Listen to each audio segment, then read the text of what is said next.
Hi everyone, it's Maddie from LuckyVitamin, and today I'm here to talk to you about nutritional yeast and how to use it to make a spicy vegan mac and cheese. I'll admit I was a little hesitant to use this product. It seemed just a bit more funky than some other ingredients I've used, but it actually has a great cheesy umami flavor that is great for plant-based recipes.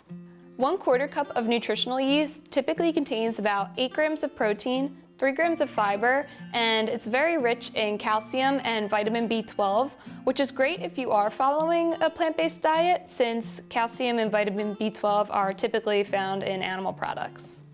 All right, so let's get cooking. To make this, you'll need a 1/2 cup of raw macadamia nuts soaked in a cup of water overnight, a 1/4 cup of nutritional yeast, 2 teaspoons of olive oil, 1 teaspoon of apple cider vinegar, a 1/4 teaspoon of garlic powder, a 1/4 teaspoon of chili powder, a pinch of cayenne pepper, salt to taste, pasta of your choice, and a 1/2 cup of unsweetened almond milk set aside.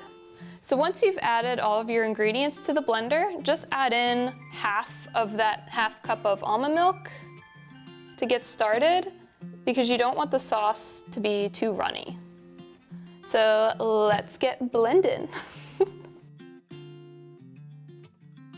All right, so when it's done blending and you have a nice thick consistency, we're gonna add it over cooked pasta.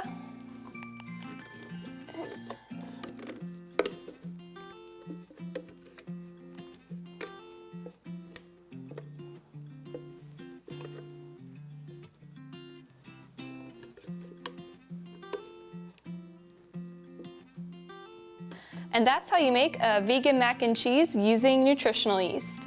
If you like this video, subscribe to our YouTube channel for more great content, and as always, spread the wellness.